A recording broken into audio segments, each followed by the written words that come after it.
Hello friends, hello are you. आज की हमारी ये वीडियो EOCR के मतलब है, जिसकी डेफिनेशन है ओवरलोड रिले। आज हम डिस्कस करेंगे EOCR के फंक्शंस, इसको लगाने का तरीका, इसका वर्क करने का तरीकाकार,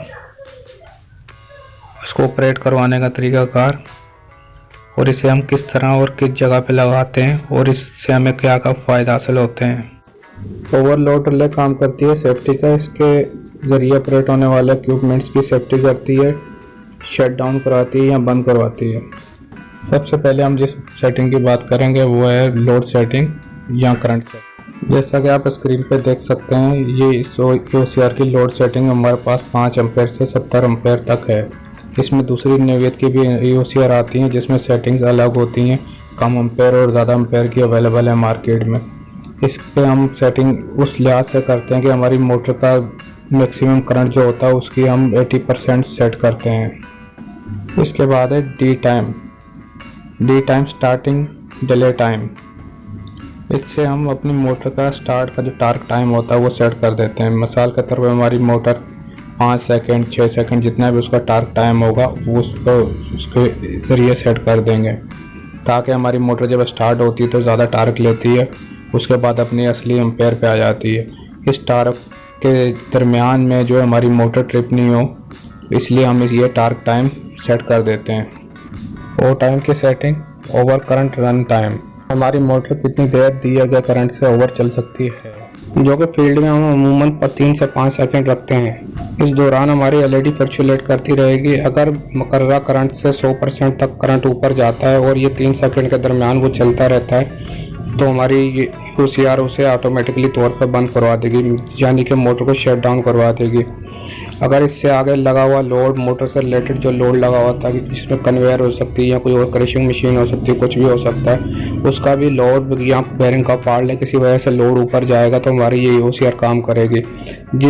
बस आसानी ये है कि जैसे भी आप समझ लें मोटर के ऊपर किसी भी किस्म का मैकेनिकल लोड या मोटर का अपना लोड या फेज लूजिंग की वजह किसी वजह से इसके ऊपर लोड बढ़ता है तो हमारी ये EOCR उसे मुकर्ररा हद तक चलने देती है। उसके ऊपर अगर 100% से मुकर्ररा लोड से 100% ऊपर जाता है तो हमारी EOCR अपना वर्क करती है और इसे ट्रिप करवा देती है। इस तरह हमारे इक्विपमेंट्स या मोटर बर्न होने या बड़ा नुकसान होने से महफूज रहते हैं। उसके बाद रीसेट का स्विच है, जिससे आप अपना फॉल्ट दूर करने या चेक करने के बाद आप इसको EOCR के रीसेट करके अपने मोटर या अपने इक्विपमेंट्स को ऑपरेशन में ले। उसके बाद T से टेस्ट स्विच है, जिससे आप अपनी EOCR को चेक कर सकते हैं कि हमारी EOCR आया सही काम कर रही है या नहीं कर रही। इसे ट्रिप करवा के और फिर रीसेट से रीसेट करके आप इसको चेक कर सकते हैं। चलें अब इसकी सप्लाई के पॉइंटों की बात करते हैं। इसमें सबसे पहले हमारे पास A1 पॉइंट है, जिसमें हम EOCR को ऑपरेट करवाने वाली सप्लाई 220 देंगे। इसके बाद हमारे पास A2 पॉइंट है, कनेक्टर है, जिसमें हम न्यूट्रल देंगे। इसके बाद हमारे तीसरे नंबर पे आता है कॉमन पॉइंट, हमारा NC पॉइंट और NO पॉइंट का कॉमन पॉइंट है हमारा। इससे बाद जो हमारा NC पॉइंट है जो है कि 96 जिस पे लिखा होता है, 96 जो पॉइंट है इसके आम हालत में हमारा ये NC पॉइंट होता है। जैसे हम रेल को ऑपरेट करते हैं तो ये NO में तब्दील हो जाता है। अगर हमारा 98 जो होता है वो हमारा NO पॉइंट होता है, वो NC में तब्दील हो जाता है और वहाँ से हमारी आउटपुट मिलना शुरू हो जाती है। जैसे हमारी EOCR ट्रिप पे जाएगी तो हमारा सप्लाई 96 में आ जाएगी और जैसे ही हम इसको रीसेट करेंगे तो हमारी सप्लाई 98 पे वापसी आ जाएगी।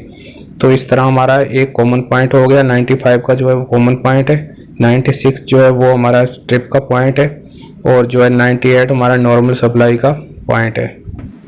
और ऊपर फ्रंट पे 2 LED हैं, जिसमें एक ट्रिप की रेड कलर की LED है और एक सब्ज कलर की जो है हमारी आम पावर की जो LED है, जिसपे हमारी आम पावर नॉर्मल हालत में जब होती है उस टाइम ही जलती है। और जो रेड कलर की है ये हमारी फ्लक्चुएट भी करती है जब हम पैर ऊपर शूट करते हैं और फिर उसके बाद जब ट्रिप हो जाता है तो फिर ये रेड कलर की LED जलना शुरू। इसके बाद उसके ऊपर वाली साइड पे सीटियाँ हैं। ये सीटियाँ हमारी करंट ट्रांसफार्मर, इसकी डेफिनेशन है और ये वर्क करती है हमारी मैग्नेट फील्ड जो करंट के अंदर केबल्स के अंदर से गुजरने की वजह से मैग्नेट फील्ड पैदा होती है।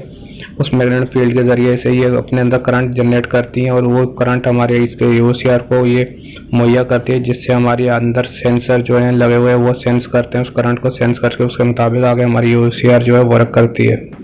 इसकी बैक साइड पे फिटिंग क्लिप लगा हुआ है, जिसके ज़रिए हम इसे रेम माउंटिंग के ऊपर फिटिंग कर सकते हैं। इस वक्त मेरे पास एक ही कंपनी की दो EOCR हैं जिनके फंक्शंस तकरीबन सेम है।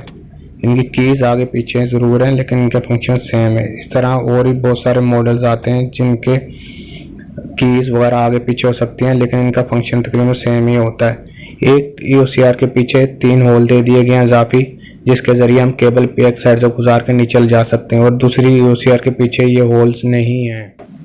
चलें फिर आए वर्कशॉप में, हम आपको प्रैक्टिकली तौर पे इसे ऑपरेट करवा के और ट्रिप करवा के और रीसेट करवा के चेक करवाते हैं कि इस किस तरह काम करती है और किस तरह हम इसे टेस्ट कर सकते हैं, टेस्ट को पुश करके, टेस्ट स्विच को पुश करके, और किस तरह हम इसे दोबारा रीसेट कर सकते हैं। चले आए फिर हम देखते हैं।